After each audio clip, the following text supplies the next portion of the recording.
Welcome back to Half Past Capitalism. This show is sponsored by SEAS, the Solidarity Economy Incubator for Zero Emissions, and it's part of the Harbinger Media Network. So today we're speaking with Mansib Rahman,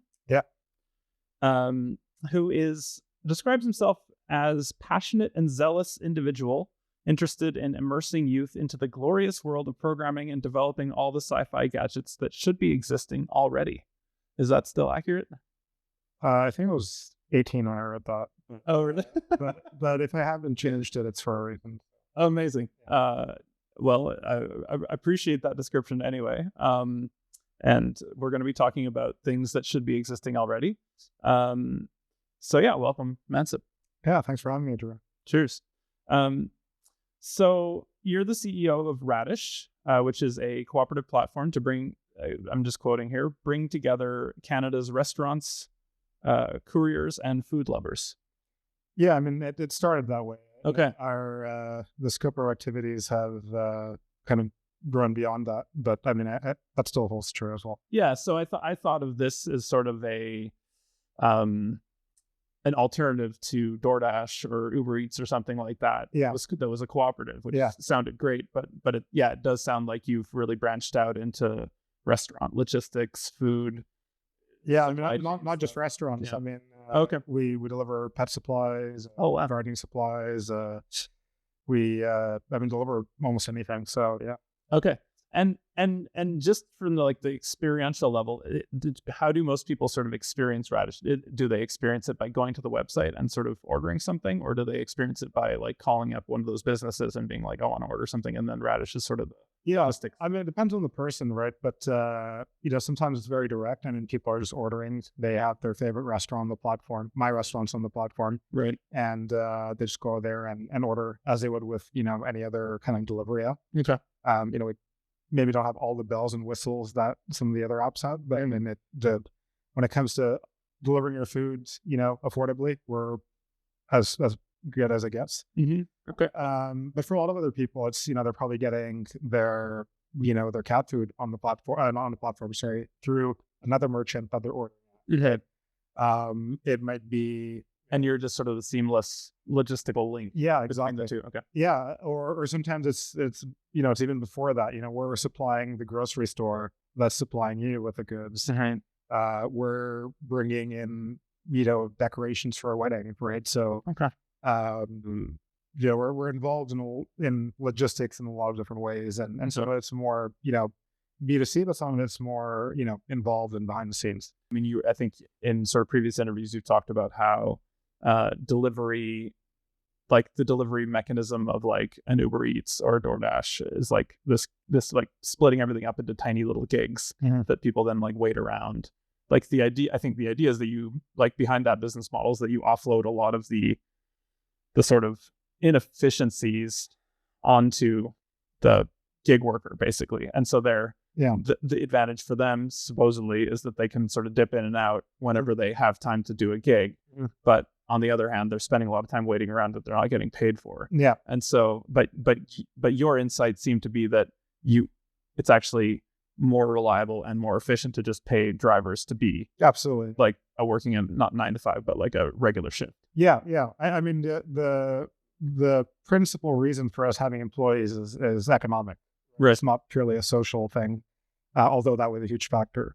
Mm-hmm. And I think that social factors tie into the economic in the sense that a driver who's comfortable and they feel secure in their role and they feel like they're getting a good wage is actually a lot more efficient than someone who's trying to make ends meet and every gig is a hunt for them, basically, right?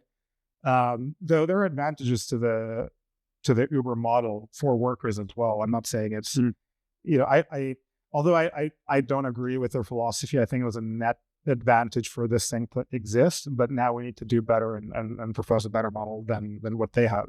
Mm-hmm. And I guess to kind of touch on your earlier points on how they broke it up. I mean, their main concern wasn't really efficiency, right? Their main concern was scalability, right? They're how do we take this thing that we've invented, this app-based model, and bring it everywhere in the world, right? If that to go hire every driver, right, it would take for ages, right? It would take decades, right? And their thing was okay, how do we make it so that we just delete the HR department? So that's really their real innovation. It's like, Right. we have no HR, right? We don't interview anybody.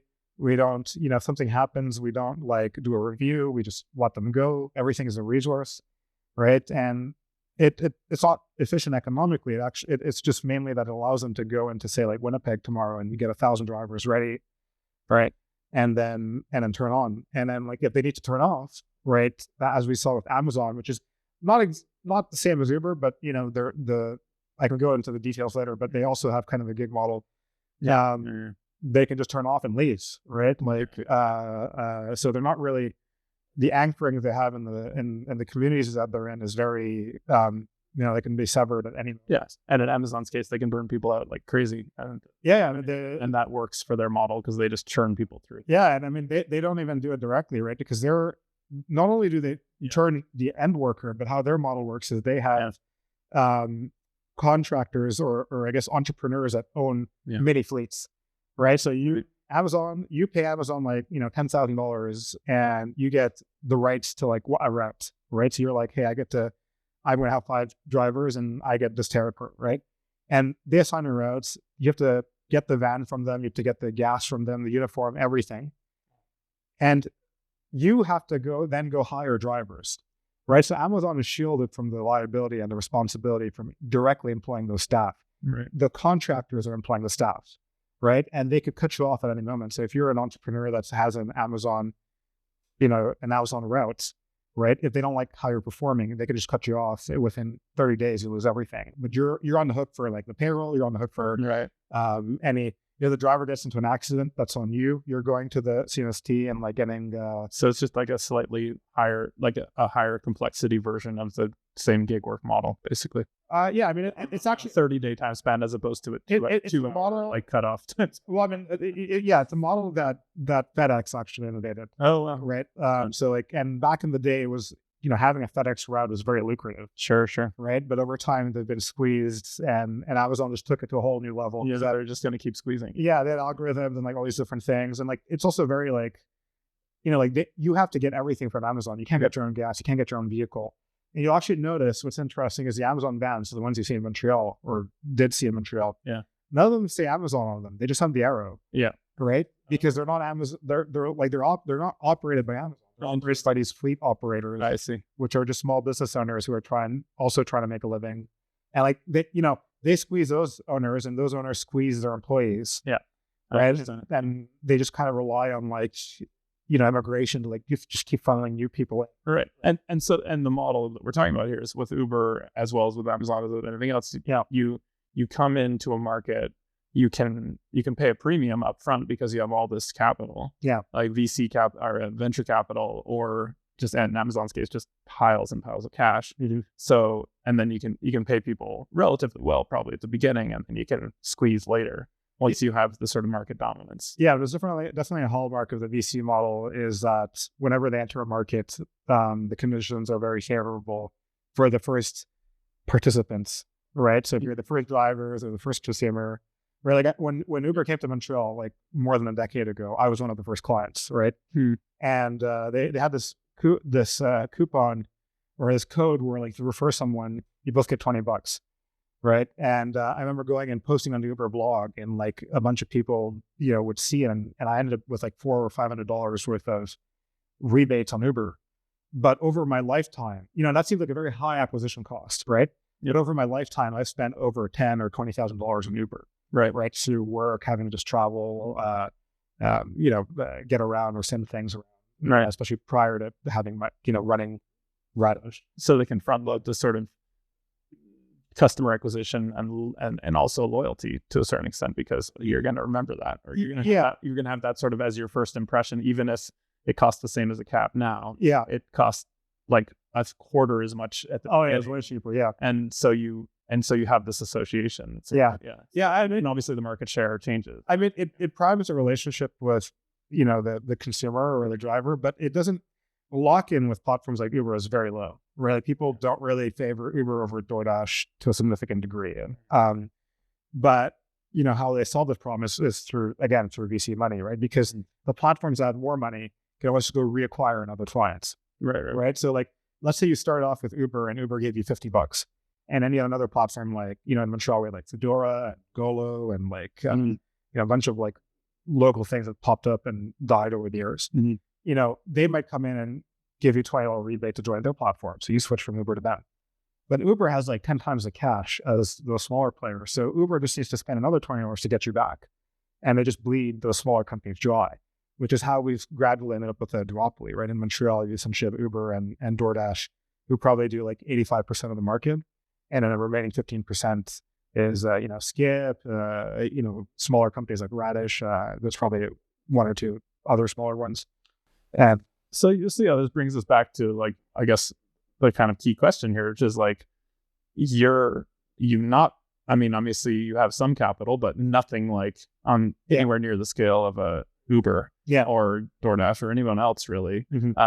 And so you don't have the ability to sort of gain market share and then squeeze the sort of your suppliers because your suppliers are your members, but you also don't have the ability to like front load all these promotional costs and incentivize people to use your service and so on. So the obvious question, like, how's it going? Like, how do you carve out a part of the market share in that context? Well, I think it's important to remember that as a co-op, our objectives are not the same as Uber and DoorDash. Like Uber and DoorDash needs a domination of the market to be profitable, right? Like Amazon is a textbook case. They own the market, right? Like 45% of e-commerce in Quebec is done through Amazon, right? Like let's say you're a Duracell, right? And you sell batteries, you have a choice between being on Amazon and not being on Amazon, right? If you're on Amazon, Amazon has all your data, they know your suppliers, they know your customers, and copy your product, list you right above your listing, list themselves above, your listing, and then undercut you and then sell directly to your customers and buy from your suppliers and squeeze you out. But if you're not on Amazon, no one's going to go to Duracell.ca. So like, what do? You really can't compete. And like, there's a lot of stories of how like Amazon squeezed out like diapers.com, for example, was a notable story way back, and like other, book, retailers and countless companies. But they have lost, billions over the years to do that, right? To get to that position. And now they're just, you can't, they're unassailable, really. You can't really like go up against them directly. So Uber and DoorDash are trying to do the same game, right? Like in the end, it's going to be one or two players max. And they have it's all the same hallmarks of like the Amazon model. They control the listing, so they can control which restaurant to get promoted and in exchange for which commission. They sell data to certain players to make ghost kitchens and the like. So, it's the same thing. In the cooperatives case, our, co-op doesn't need to own the market. All a co-op needs to do is serve the interests of their members, right? So the co-op doesn't need to be a $1 billion company. The co-op just has to, if the members are like, hey, we want to be a $1 billion company, then that's what you have to try to do. Sure. Yeah. But if they wanted to just, serve their needs, lower their costs of business, if they want you to, provide other services, that's all you have to do, right? So for a restaurant, well, you make it sound straightforward, but I'm sure that's not.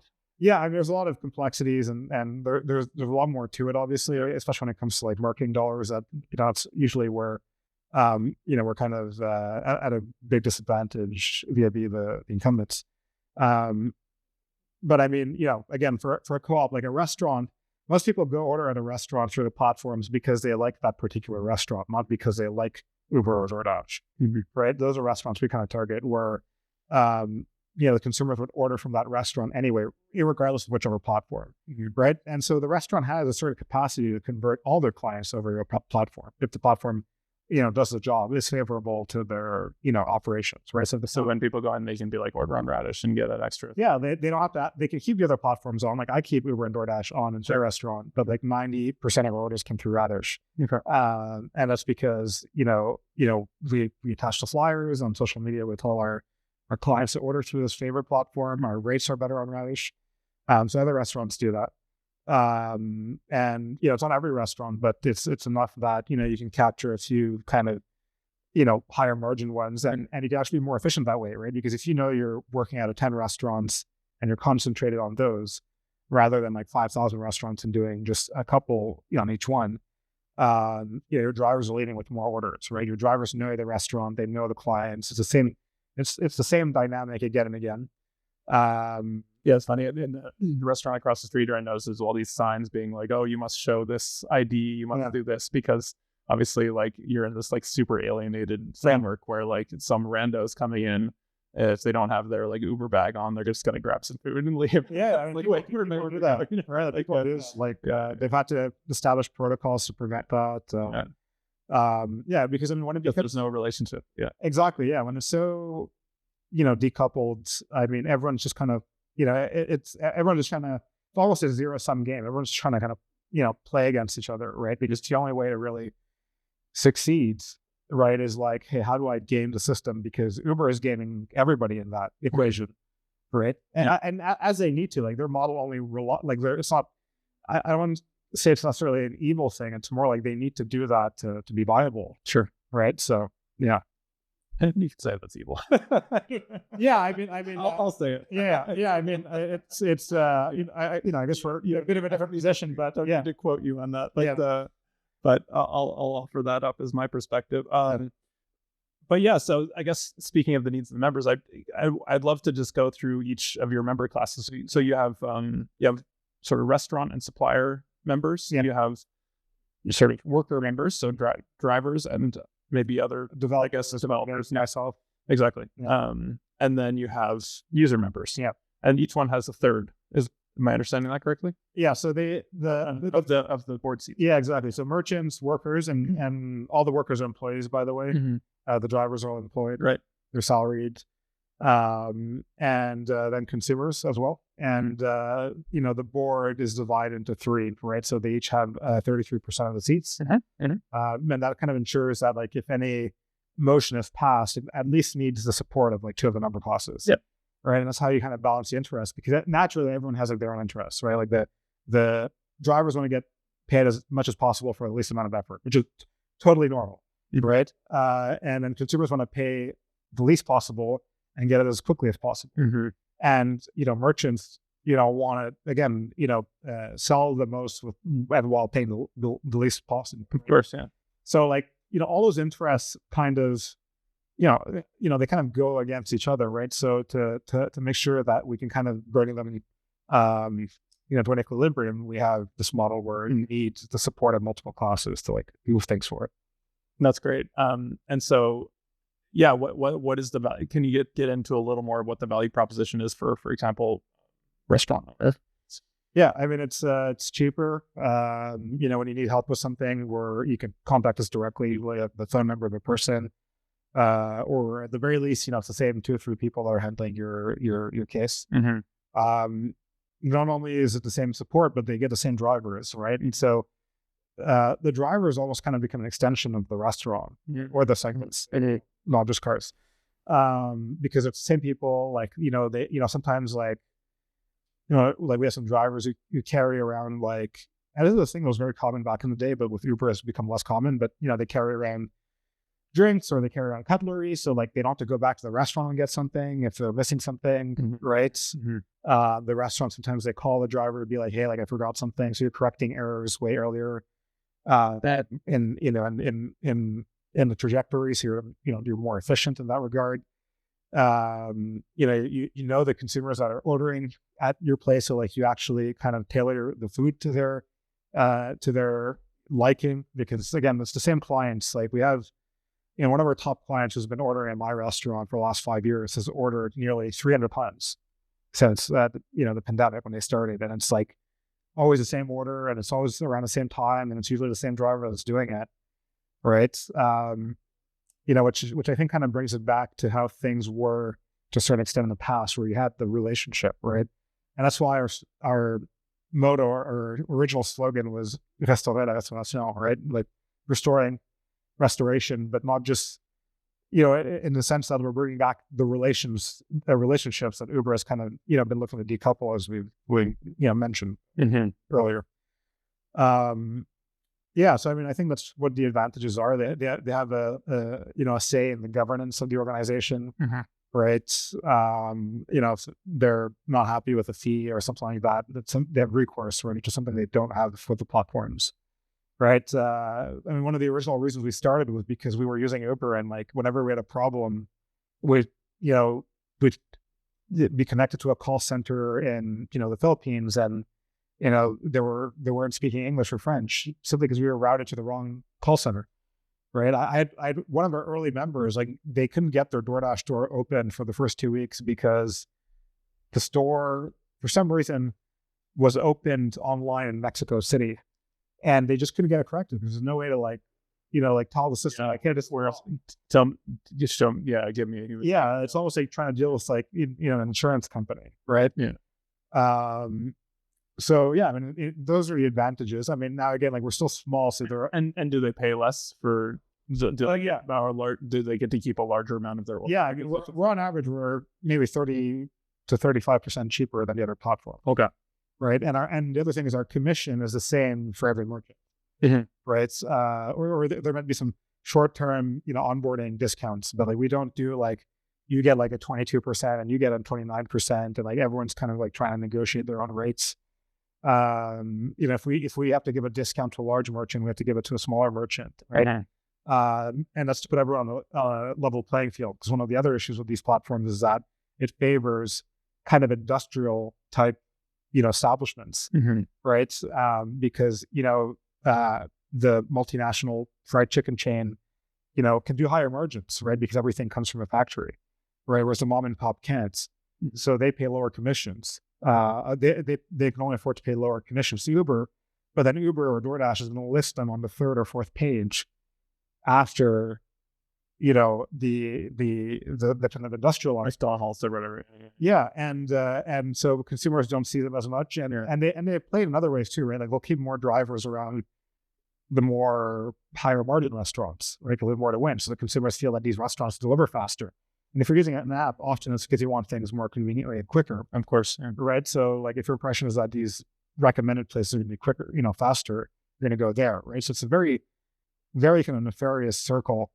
And our goal has really been to kind of break that circle and again, apply a level playing field, simply because, if we don't do it, there's no one else to really do it. Like, it's beyond the scope of the government to like kind of, regulate this kind of stuff, right? To a certain extent. So, I mean, that like, some of our kind of impacts on the merchants are very direct, like lower commissions. Some of them are very indirect, which is like, we're kind of preserving the environment in which they operate. Can you give me a window into, so you have restaurant owners, and then you have drivers. Yeah. And one would imagine that the interests of those people are aligned to a certain extent, but then drivers are going to want more wages and, lower workloads, and the restaurant owners are ostensibly going to want, to some extent, the opposite. Yeah. Lower wages and higher workloads. Yeah. And more efficiency. So, I mean, without violating confidentiality, I'd love to get a sense of, what does it look like on the board? Like, how do those discussions play out in terms of the worker members and the restaurant? Yeah, absolutely. And how they talk to each other and negotiate.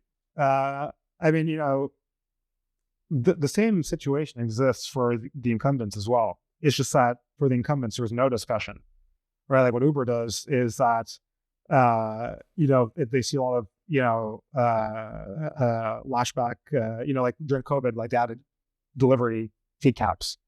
They'll just shift the burden onto a different member class. They'll either raise the consumer rates or like decrease the driving payouts, right? And then drivers are going to start striking, and then they might shift it to another class, right?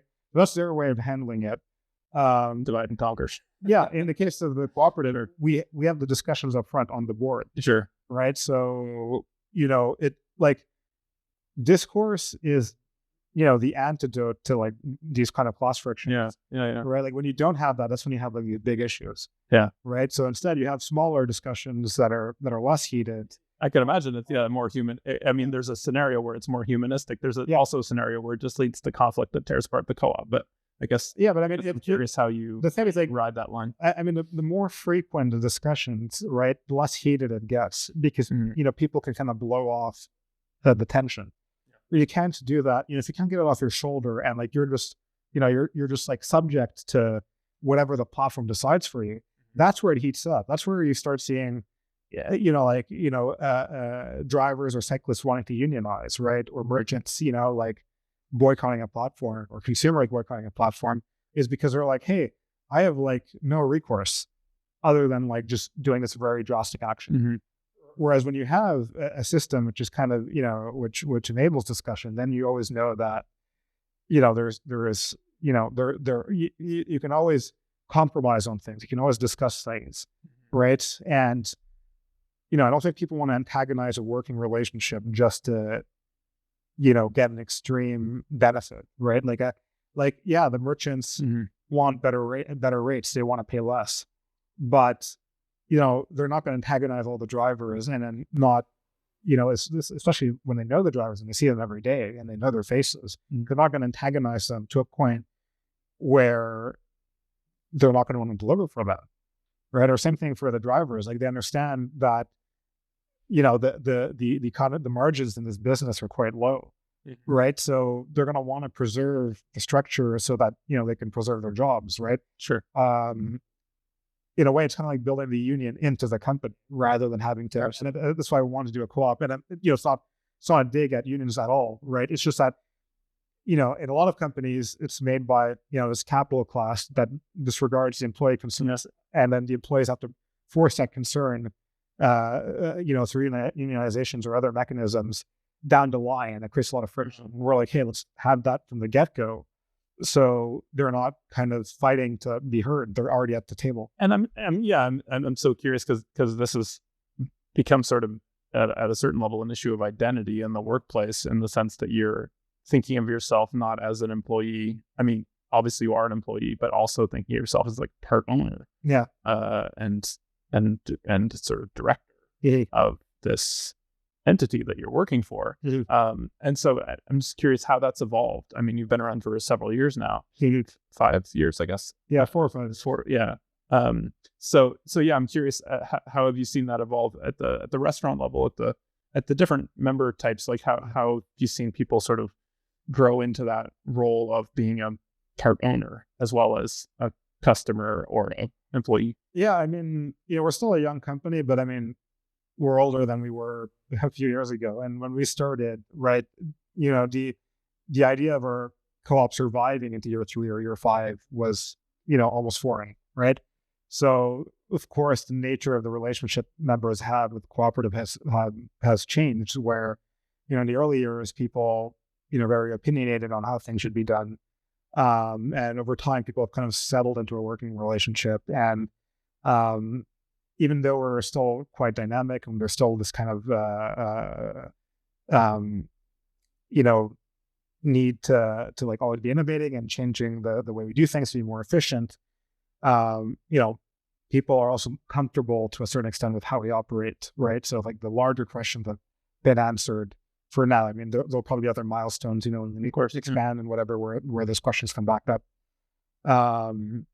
So yeah, I mean, and also the types of members have changed, right? I mean, initially we had a lot of restaurants during the pandemic that no longer exist today. So those members don't exist, right? But in turn, we've also enlisted a lot of members who are not restaurants, right? Like other types of merchants, food producers or bakeries or fishmongers. And how do they understand being part of a co-op? Like, is it sort of intuitive to them? Like, because there's different associations that they're part of? Yeah, I mean, I was surprised. Is this something you have to educate from scratch? Surprisingly more intuitive than I thought. I was familiar with the co-op model prior to my previous job at Desjardins, which is large financial cooperatives.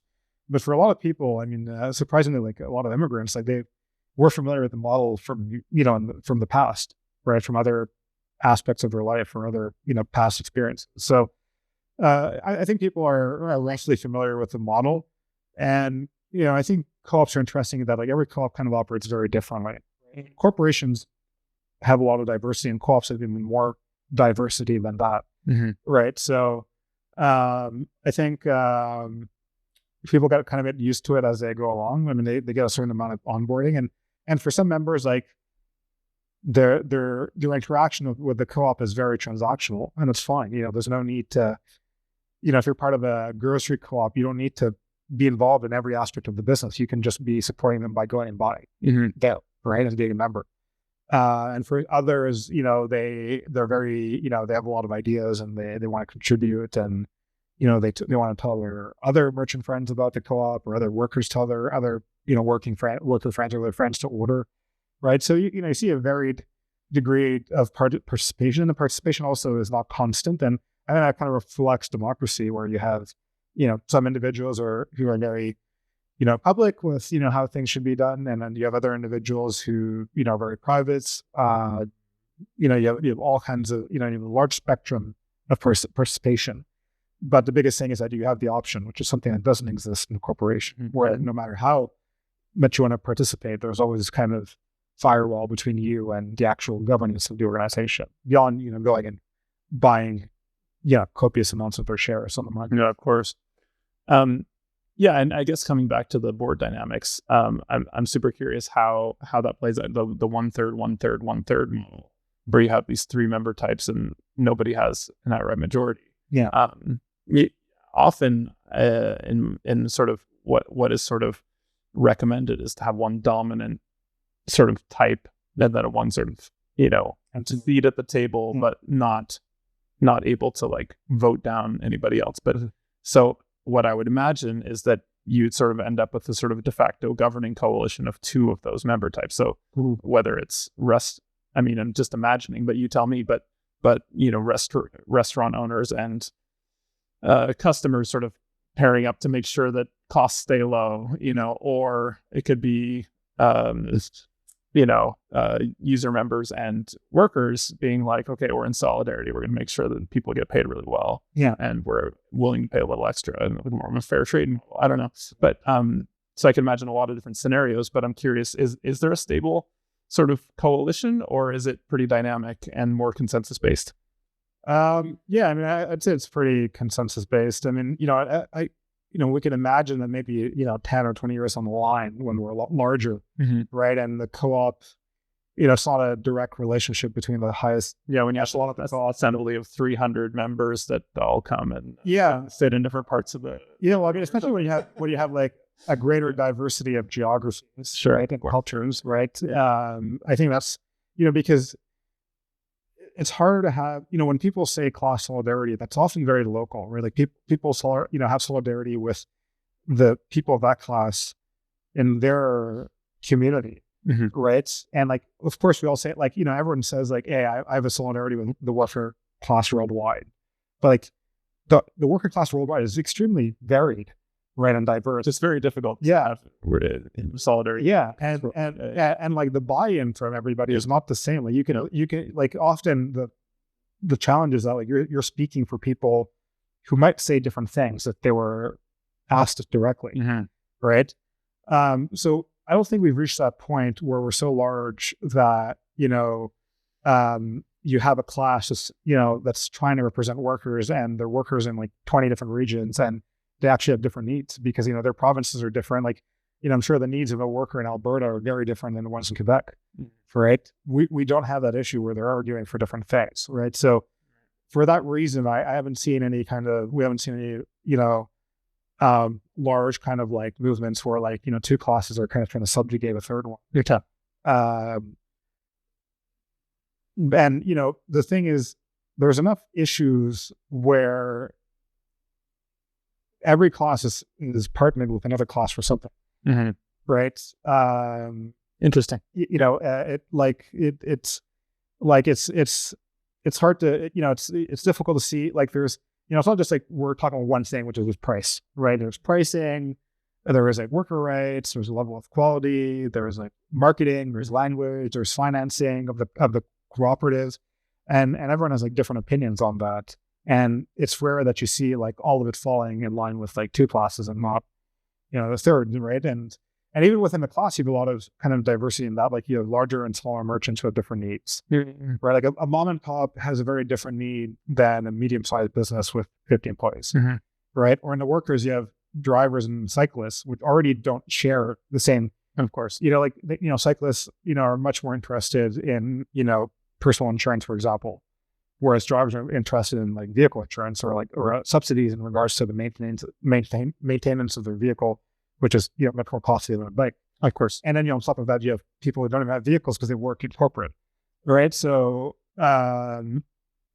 Yeah, I haven't seen that kind of issue. Tricky. Yeah. No, it sounds fascinating. It sounds like you've been able to maintain a certain level of dynamism and sort of. But it's still early, right? It could happen. I'm not saying we're insulated from that problem. Yeah, I was going to say, it sounds like you're also maybe a little bit worried about how this is going to scale. If you, I wouldn't say I'm worried about it. I think it's more like it can happen. That's something you're gonna have to adapt to. Yeah, and we just need to be cognizant of the fact that it could happen. Really, you don't want to what you want to avoid, which is what the other platforms have, is becoming very large and then having to have these kind of foundational issues that you can't correct anymore. Right, that's been very important for us. Like we were kind of created as a response to these foundational issues, so we have to kind of anticipate them so that we can course correct before getting to that destination. And speaking of sort of, I guess, where you're at, is it still just a Montreal-based? No, actually, I mean, we deliver basically between Montreal, Quebec City, and Sherbrooke, that kind of triangle. Oh, wow, okay. I mean, not for food delivery. The food delivery is very localized in the center of the island. So we haven't really expanded in the past year or two. But our other, kind of logistics operations, which at this point is probably 90% of our business is. Oh wow! Okay. Yeah. So tell me about that. I want 90% sounds like a lot. Yeah. I mean, it's. I mean, we started off as a food delivery cooperative. That was the original need, and as the COVID kind of wind down happened, the food delivery market shrunk considerably. I think long term it's still going to keep going up, but in the near term, a lot of restaurants were going bankrupt. So every time a restaurant disappeared, they took a huge chunk of revenue. Right? You were doing say $1,000 of revenue with them per week, and then they're gone. Well, I mean, they $4,000. That's the wage of a driver and a bit more sometimes, right? So as you started losing those restaurants, and you also had restaurants reopening, so not focusing on delivery, especially the kind of nicer restaurants. Mm-hmm. We had to diversify into other activities. So that's when we entered, parcel delivery or delivery of goods from, catering or florists, or cake shops, gift baskets, coffee, pretty much anything. Really, we supply a lot of supermarkets with prepared goods from local restaurants and small businesses. So yeah, I mean, one segment of that, a big part of that is like doing intercity right now, right? Because if you're a merchant, like 60% of your business is in Montreal, you still have another 30 or 40% that's outside of Montreal, and you want to kind of centralize with one carrier, right? So, we've been gradually expanding, and I think long term, it's going to allow us to eventually launch the kind of direct or food delivery model in other cities, right? Once you have a larger footprint there, because we already have drivers, we already have staff. And how many staff overall are we talking now? I think right now we have around 25 to 30 employees, including drivers. Okay. Yeah. So I mean, smaller than other transporters, but larger than, I guess when we were 2 years ago. And what does that growth curve look like? What did you look like 2 years ago? I mean, in terms of staff, which would have been, I guess, the midpoint of your entire life cycle at this point. Yeah. Yeah. I mean, not cycle, but your life. Yeah. I mean, I think, we were probably like 10 to 15 employees. It varied a lot, right? Because in the pandemic, you had a lot of part-time staff, right? Part-time drivers. So you have high accounts, but, not full employee. Whereas now, gradually, we've been able to kind of build it around full-time employees. Okay. Right. Which has been, I guess, a kind of a personal success story of ours. Right. So in terms of full-time equivalent, maybe the growth would even be bigger in terms of number of sort of 40 hours. Yeah. Because I mean, we had a lot of people who were doing maybe 10 to 20 hours a week. Right. Whereas like now you have 35 to 40 hour individuals. And then on top of that, you have part-time individuals as well, time to time, seasonal as well. So and all Quebec so far, no Corval. I mean, occasionally we do Ottawa, right? But that's as far as we'll go. So I mean, we'll deliver from merchant who's building products to supermarkets there. Okay. To be seen which direction we go, if we go anywhere else. And do you have delivery trucks as well? Like, what does this look like? Okay. Yeah, and we have electric cargo vans, we have cargo bikes, we have cars, we have all types of transports. Okay. And I understand, like, sort of inventory tracking and sort of supply chain monitoring is a part of your business. How like, and so can you talk a little bit about that and how that works? Yeah. I mean, in between now and the pandemic, we had piloted inventory tracking for restaurants, right? So managing, since we already had all the data around what people are ordering, it was kind of easy to kind of go back and, be like, oh, hey, like you sold 20 pizzas on Radish this week. That probably means that, you used, I don't know, 4 cans of tomato sauce and, 10 kilos of flour, right? So you can kind of measure utilization of raw ingredients, right? And track that in a way where the staff, don't have to write everything down manually, which was the case in the past. Which again, because it was done manually, most places didn't even really do it, even if they said they were doing it. The goal with that was to reduce food costs by, telling a merchant like, oh, hey, like, the weather's going to be, but it's going to be very rainy in the next few weeks. You probably want like more soups and less salads, right? And so order more of these products over those products, right? And also in turn, reducing food waste. So that's something we piloted. I mean, I think there's a lot of potential with the product. The challenge is, post-pandemic, it's been very hard to get restaurants to invest in kind of, exploratory technologies. In a way, they're more open to explore them. In a way, they're less resourced to be exploring those things. I can see how you'd have to get pretty fine-grained with the workflow in terms of like, oh, we bought this many cans of whatever this week. Well, I mean, that's the beauty of this, right? Because the system can kind of detect the utilization based on the sales, right? Because you can scan the receipt. You only have the subset of the delivery, or do you have access to the whole? Well, system their POS for. Okay. Oh, okay. Yeah, their POS. So you can integrate that. Yeah, okay. And I mean, the thing with the recommendations is that there's different levels of POS being point of sale. Point of sale, yeah. But yeah, like I was saying, depending on how much access you have, you can be more or less granular, right? Because the recommendations that a lot of restaurants need, it's not like you need 2.6 cans of tomato sauce, right? What they need is like, hey, you should just buy half as much this week. Yeah. Right? Or buy more, right? So even if you have 10% of their sales data, that's enough to kind of extrapolate. It's not perfect, but you're not telling the owner or the purchasing staff exactly what to do. You're giving an indication of what they should be doing, right? And so in theory, that sounds like a great way to reduce sort of food waste and also save some money. Do you have a sense of like the kind of dollar figures or like percentage figures? It could be tens of thousands of dollars a year for a restaurant, right? Because like the challenge is without that, everything is a lagging indicator, right? Like you're not being it's only when you start losing the money that you realize that you're losing money. Exactly. Right. So restaurants, especially smaller businesses, only take action months after they have to take action.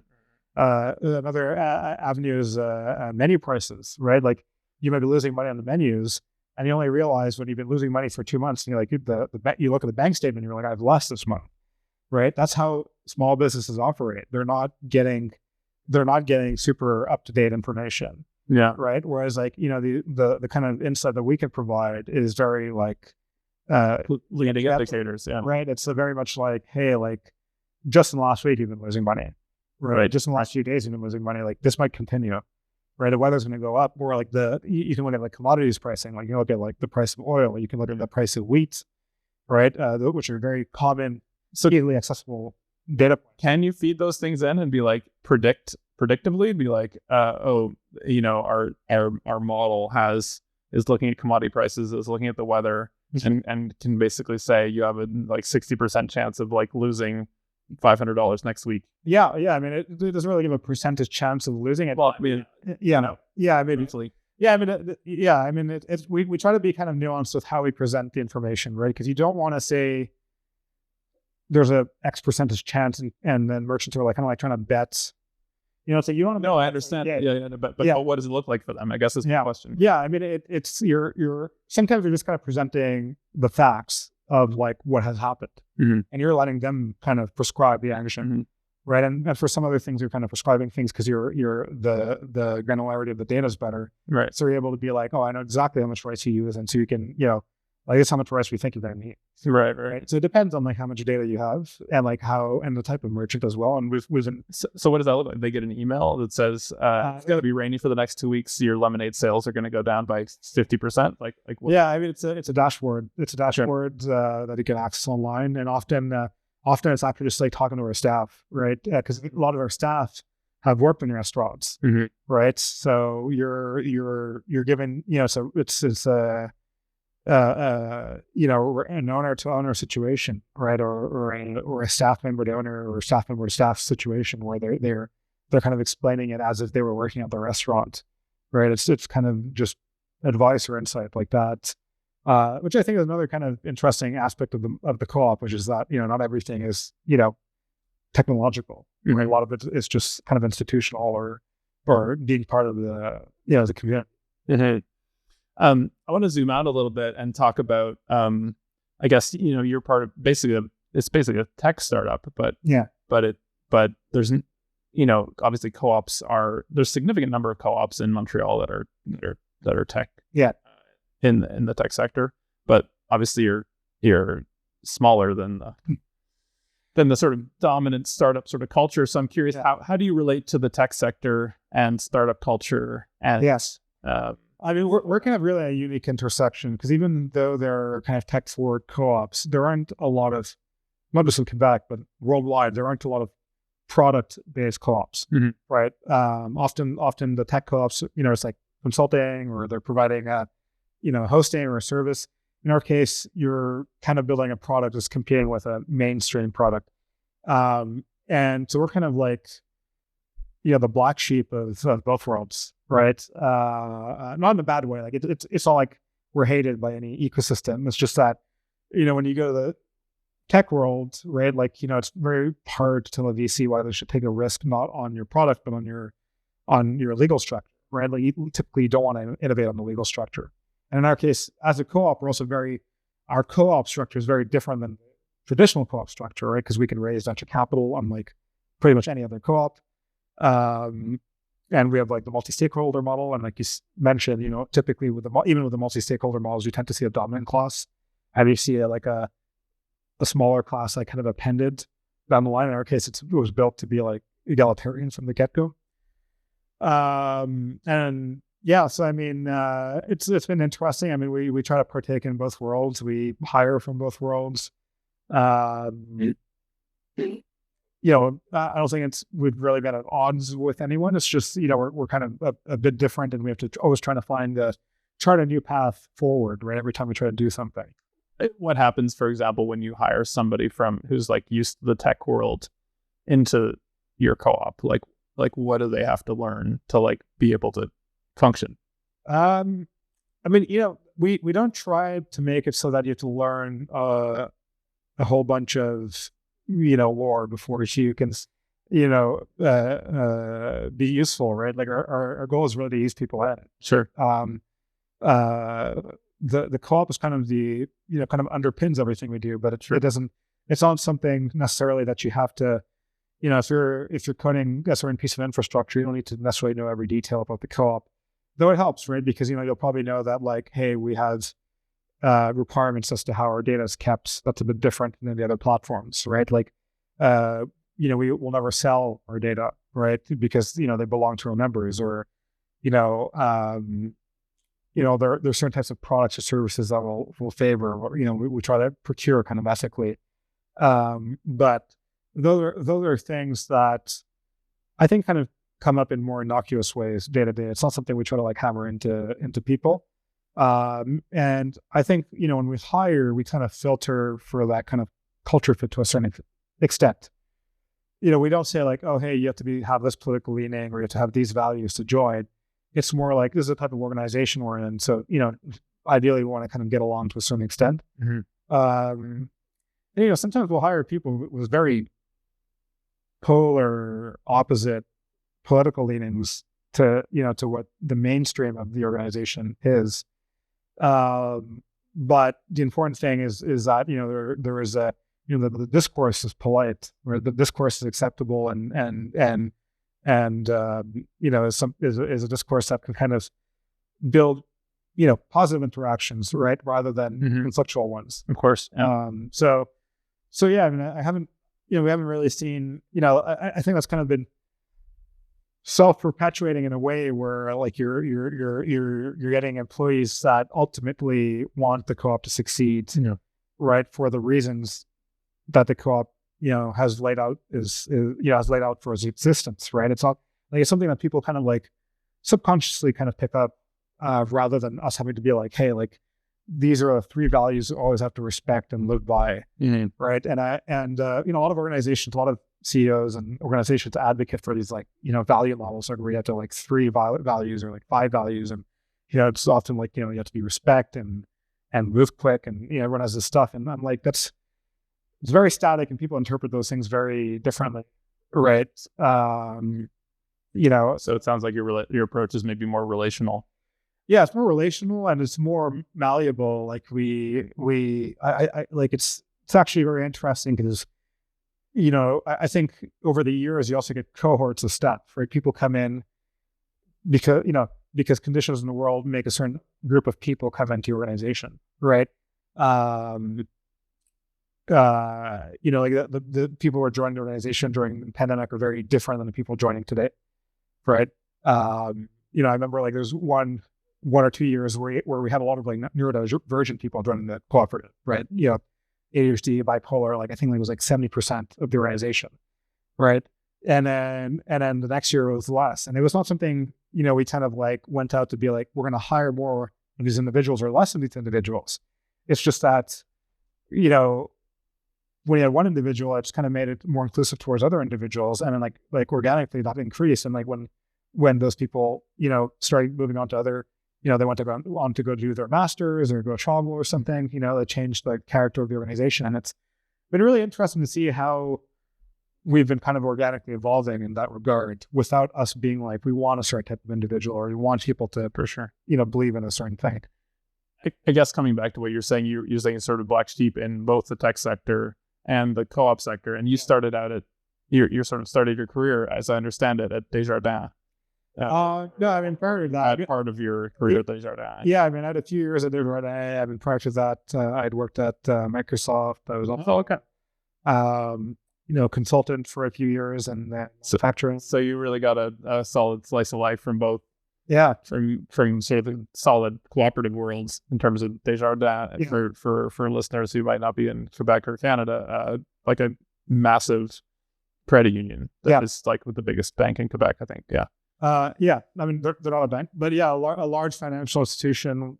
Exactly. They have that corrected. They're one of not just the largest in Quebec, but one of the largest in the world. Right. They have, I think, today probably $400 billion of assets in their management. So a lot of weight. 400 billion. That's not nothing. But did that experience sort of tell me about how that experience sort of inspired or informed or gave you things to not do, I guess, as well. Yeah, in terms of how you. I mean, absolutely. I mean, there's a lot of things I admire about Desjardins. I mean, especially around its founding story with their founders who were very startup-like, actually, right? We often have this kind of like preconceived notion that like legacy things are not quick, or slow, but like they were a lot quicker than a lot of startups today. Well, they sort of rode around from community to community, setting up. Yeah, I mean, I'm going to mention this anecdote the last time, but I'm not sure to the extent of the veracity of this anecdote. I saw it on their website at some point, and then I never found it again. But from what I understood, one of the founders, Alphonse, right, in the span of 29 days, opened 11 branches in Ontario on horseback with just like a safe, so. And it was pre-internet, pre-fax, pre-anything, right? And it was in the early 1900s. The stuff of legends. Yeah, and like 400 billion. Exactly, and then if you think about that, we can't even open 11 branches today. No. Where that all the technology, all the stuff, like any startup who were to do that today, it'd be like the fastest startup this decade, right? To be able to be growing that quickly, 1 month and 11 physical branches on horse. So yeah, I mean, like there's this notion that like co-ops are kind of slow or like things in the past were kind of slow, and that's simply not true.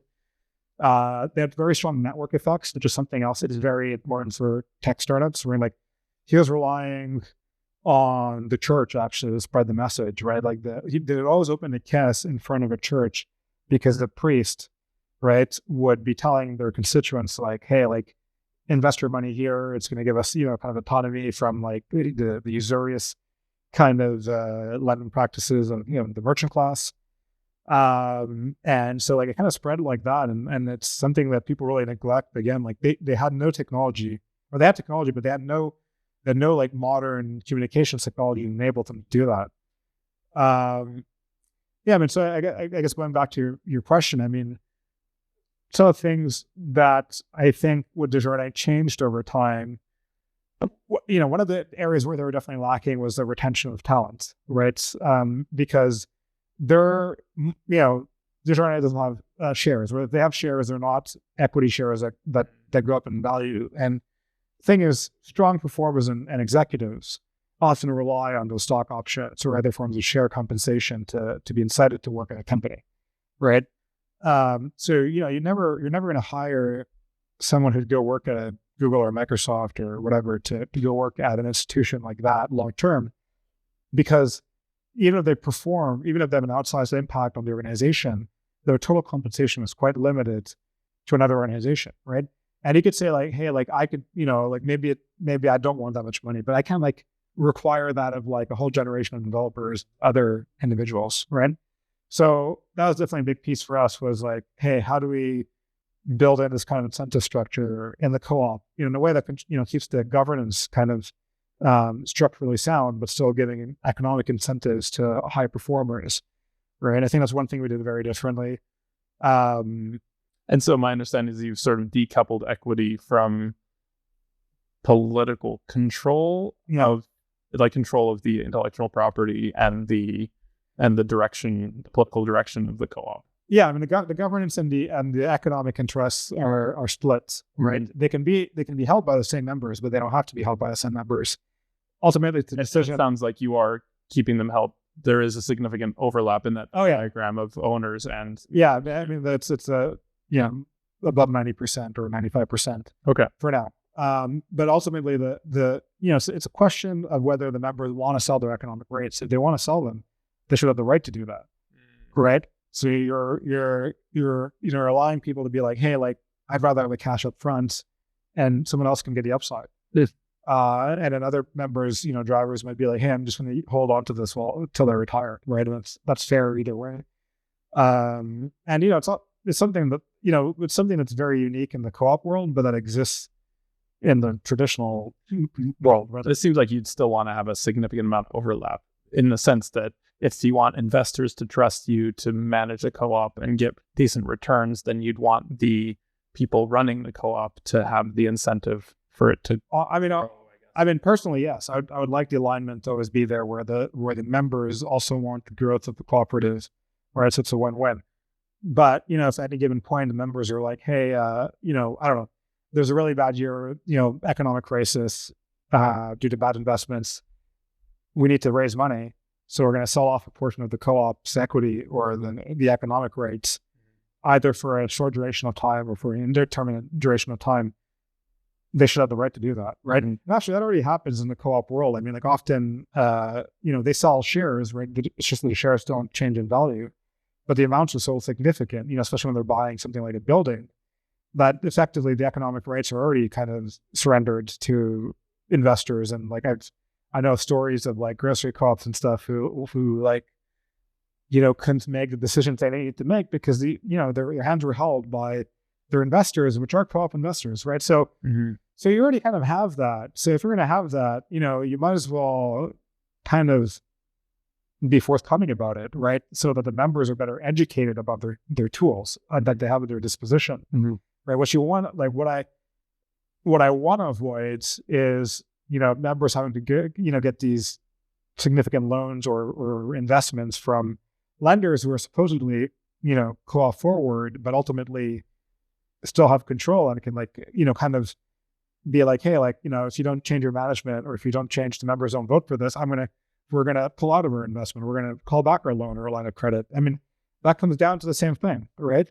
Yeah, but it's a financial negotiation as opposed to, you have the impossibility of, I guess, at least within that structure, to the extent that it stays that structure, you have the possibility of like a hostile takeover, but you do have the possibility of like some hard-headed negotiations between the members and the investors at some point. Yeah, but I mean, like, the hostile takeover, I mean, is really just a nuance, right? Because, all the investors have to do is recall your loans in the traditional sense. No, for sure. And then default. When you and then when you default, where does the assets go? Right? I mean, some co-op laws, there's some protections in place, but I mean, as we saw with the Mountain Equipment Co-op, right? Like the board was able to just sell everything off to private equity. Right. Arguably, they should have been prevented, but yeah, that didn't happen legally. Well, I mean, yes and no, right? Because the bankruptcy law takes precedence. That's true. And without that, I mean, you wouldn't be able to have, at least in the kind of economic environment that we're in, you wouldn't be able to have, financing, right? Because what lender is going to like put that money in place if, they can't, they can't rely on things like bankruptcy law to like, exit their position. Right. Yeah. So unless the members are coming in with their own funds, right? I guess the challenge. Yeah. Yeah. I mean, I think the board seemed to be sort of pre-conditioned in the Mex case to like sell it off. Otherwise, they could have gone to the members and say, okay, we need to like create a advocacy campaign to get a bridge loan for like 6 months to like figure this out from the government. Because like it's not like people aren't going to see the value in like keeping. Yeah. But I mean, it's a slippery slope type situation where like, it's paved, the road is paved with good intentions, right? Like it's not, they didn't just elect 1 year a bad board member who decided to make this their personal mission. Yeah, no, I mean, it's like actually the challenge is that for co-ops like Mountain Equipment Co-op, where it's a consumer co-op, you have very low, the adhesion from the members, like the consumers are very, with the exception of the original members, right? Yeah. Those co-ops require large economies of scale to survive, right? Because they're competing with Walmart and like other regular big box stores. Mm-hmm. So they have to take in a lot of members. And when you take in a lot of members really quickly, they're not attached to the co-op. So they don't go on votes, right? And that's the problem that a lot of consumer co-ops have, is that the average member does not vote. Like you look at Desjardins, the average member does not vote, right? So the direction of the co-op gradually goes towards like increased, consolidation of power in certain individuals, right? So, our argument, and we'll see how it holds up, and we might be terribly wrong, but we want to give more latitude to the members from the get-go and to make those decisions, right? Like if they're surrendering rights, like the rights can be taken from them anyway, and usually happens due to a disparity in knowledge, right? You have like these sophisticated investors and other individuals whose job is to protect their interests, right? And so they're always negotiating at a huge advantage.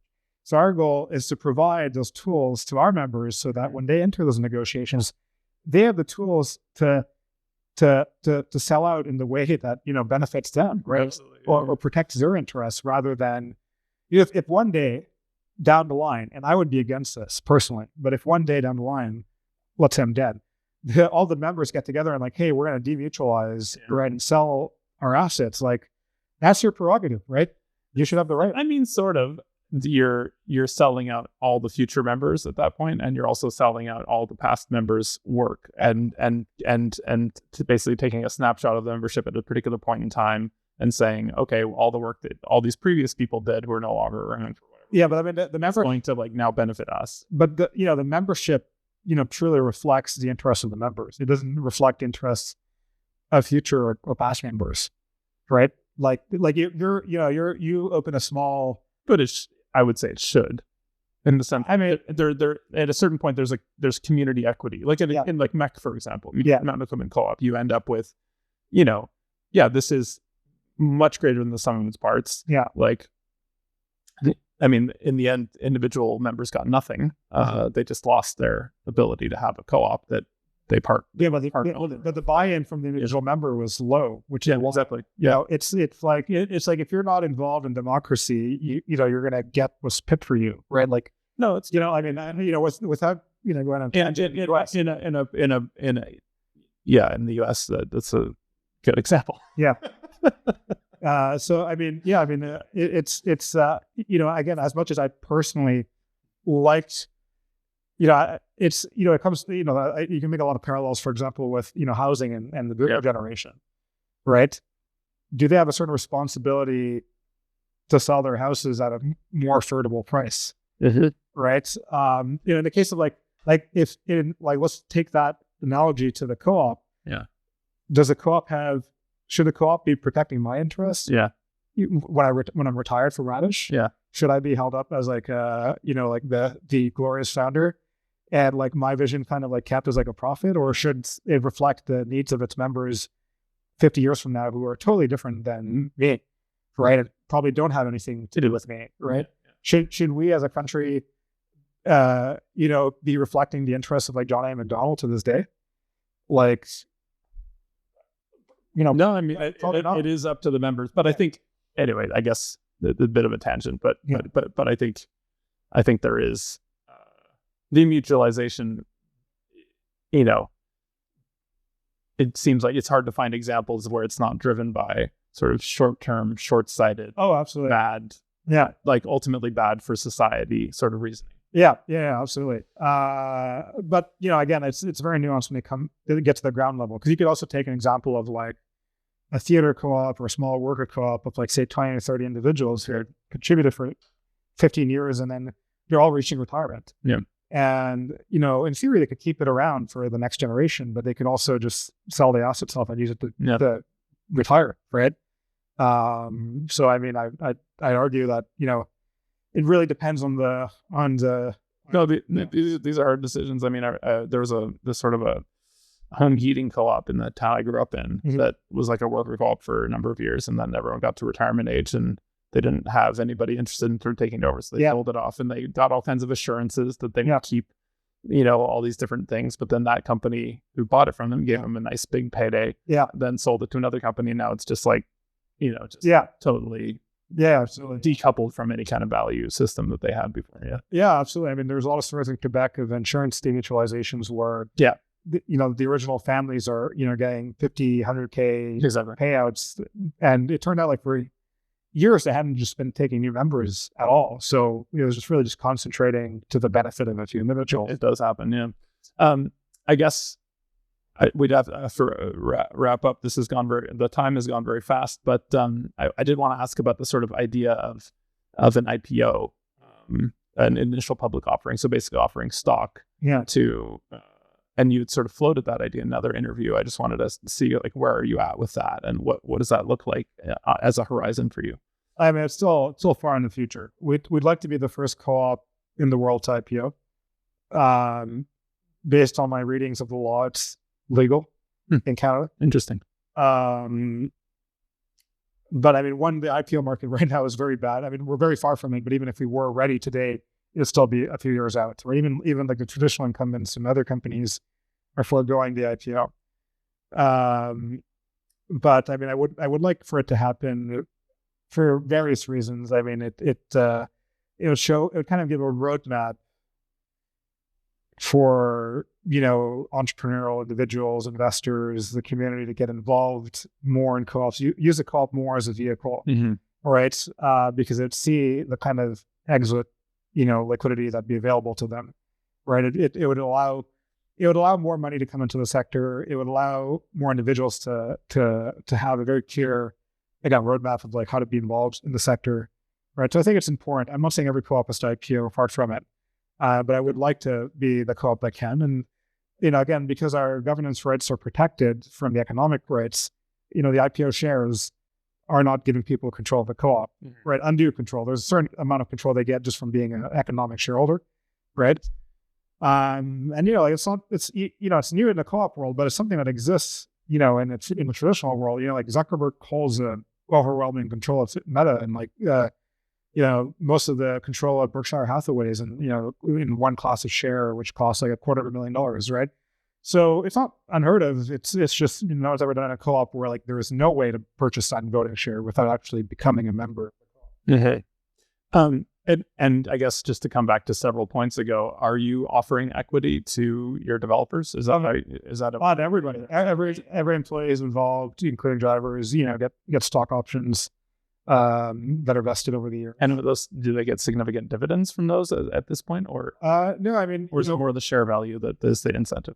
Yeah, I mean, typically for a startup, where the dividends are reinvested into the company to keep growth going. Sure. So I mean, we probably wouldn't see any dividends or very minimal dividends until I'd say the 7 to 10 year mark. Okay. Where So it's really just the value of that equity that you could then sell to another investor at some point. Yeah, exactly. So I mean, at some point, if you had a future IPO, then at that point, at an IPO, or if there was a secondary, which is a moment where they could sell it to other investors or other entities. Right. Yeah, fascinating. I do want to ask you, I sort of intended to get into this a lot earlier in the conversation, but I got my, I sort of started to nerd out on some of this stuff, which is amazing. Hopefully the listeners agree with me, but I wanted to ask about the sort of food system in general and how, I guess more globally, like the role of tech and data and sort of where you would see that playing a role in a food system that could be more sort of decommodified, that could respond to human needs, as opposed to, I mean, we're seeing like massive inflation in the food market. Yeah. And so I guess, do you see a role for something like Radish or something adjacent, but doing some similar things in providing consistent, affordable food, but also connecting people to like local producers? Yeah.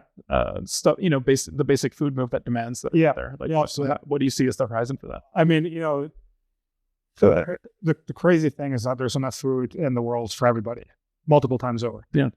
Right. The challenge is the logistics of getting the food to the people that need it, and the economic concerns that kind of block that from happening. Right. Because everyone's trying to protect the fiefdom, whether it's due, I mean, obviously with tariffs, but whether it's due to protecting a local industry or whatever, you're preventing food from going to the right place. Right.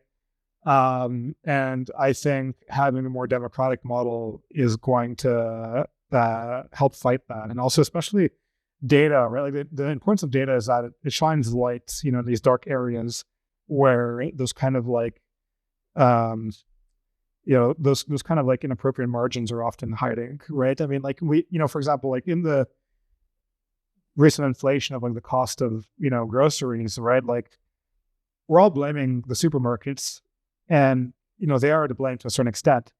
We actually, as a consumer, you have no way of knowing where the cost actually is. So you're blaming the supermarket. We're blaming the supermarket because that's our exposure. That's where you get your customer service. We don't know if it's the transporter. We don't know if it's the government. We don't know if it's the farmer. We don't know if it's just everyone's fault or no one's fault. We don't know if it's like, there's just not enough yield. Like you only get pieces of information, right? And I think having data and transparency and integration on every step of the way helps move that information closer to the consumers and then closer to every buyer, so that, and seller, so that, we can kind of, get more appropriate prices, right? Mm-hmm. If maybe supermarkets are buying from certain buyers simply because, they think they need to maintain that relationship long-term because the other buyers won't be as reliable long-term, but the data will show otherwise. Mm-hmm. Right. It's just this lack of information allows for this kind of arbitrage to happen. Right. And when you get more information, it's harder to arbitrage things. Right. You can have more, you can have better pricing. Right. Which means that, the kind of the keep by the third party is lower. Right.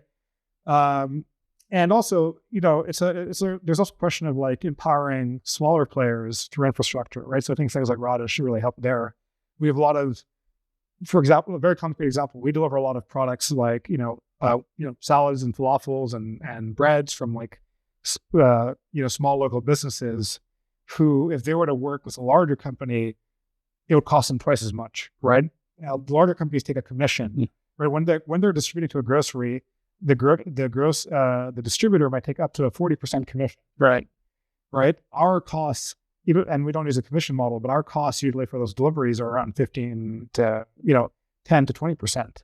Right. It's enough for us to like be operational. Right. So those players, if they weren't, so you can introduce efficiencies through controllable logistics. Yeah. That's owned by, because if those players weren't using us, they would either have to use a distributor and pay twice as much. So it would totally prevent them from entering some grocery stores where they don't even have enough market share. They're making falafels and they can't sell to the store because the consumers don't know about their product yet. And their falafels are better falafels and they're cheaper and they're local, but they can't because the bar is too high for them to get in.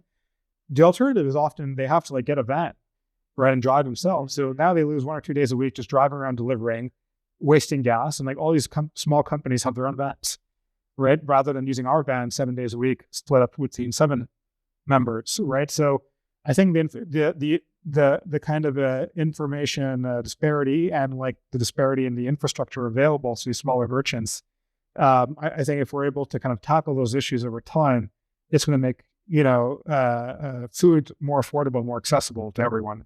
And I can go on lengths, there's a whole other. No, yeah, I mean, it seems like you can really decrease the environmental impact of food delivery. Yeah. As well, another thing is we can deliver it faster, right? So when you have delivered faster, you're making less food because you can do smaller batches, you can do less waste, right? Because you can use less preservatives. You can actually change the type of food you sell simply because you can get it delivered. You can get it delivered today. Yeah, if you're saying, okay, once a week or once every 2 weeks we're gonna send like 2 dozen falafel like packages to the grocery store, and maybe they sell half of them. Yeah, maybe they don't. But if you're doing it every 3 days or something, you say, okay, well they're out, or they're not. And we're not. So you're getting fresher food, right? You're using less preservatives, and you're tracking the data. And because otherwise, what would happen is that the producer would have to first take it to the distributor, which might be like the grocery stores might be in downtown, and the distributor might be in East Montreal. So you're going from the West Island to the East Island to then just come downtown, when we could just go to it direct. Exactly. Right. So yeah, there's a lot of areas where things should be more made efficient, and I'm just on a local level, but this can be applied on a global level. Yeah, and the way I understand sort of like a solidarity economy model, like right now, like as you said, there's like a lot of lack of transparency. There's a lot of opacity when it comes to, who's taking what cut. And so my mental image of sort of how the food supply system is happening is like, oh, oil companies raise their prices by 10%, and then grain commodities go up by another 10% because people speculate on the rising price, and then somebody else next in the food chain, the I don't know, shipper or the regional distributor says, okay, well, I'm gonna because that price adjustment is happening, I'm gonna add that 10%, but I'm gonna add a little more, just because it's an opportunity to take a little extra and nobody's gonna notice. Yeah. And by the time you get to the point of sale, and the grocery store is, saying, oh, it's a 5%, and then all of a sudden, like everything costs like $5 more, even though the like price of that initial shipping fee or even the commodity price is like possibly even negligible when it comes to the impact on the final sale price. But because everybody's like adding on that little cut, it is it's death by 1,000 cuts in some sense. So, but that's my sort of mental model of that. But in a solidarity economy based food system, you could actually look at the whole of the value chain and say, okay, what are everybody's needs, and what are the ways to like distribute this more efficiently, and what are the ways to make it more local, and what, like, from the farm, like we talk to the farmer, what are your needs, like what it's not necessarily just pay me more per beet or whatever, it's also pay me, like, I'm producing this many more beets, and so maybe we need a storage facility to like spread out the beet distribution, so we're not like having a flood in like 1 week and then like nothing the rest of the year. And maybe it's we can talk to the restaurants and have like promote beets in one particular week of the year, and then becomes like Borscht Week, and everybody has a big festival or something. Like there are creative ways that we can operate in solidarity with each other, and then meet everybody's needs.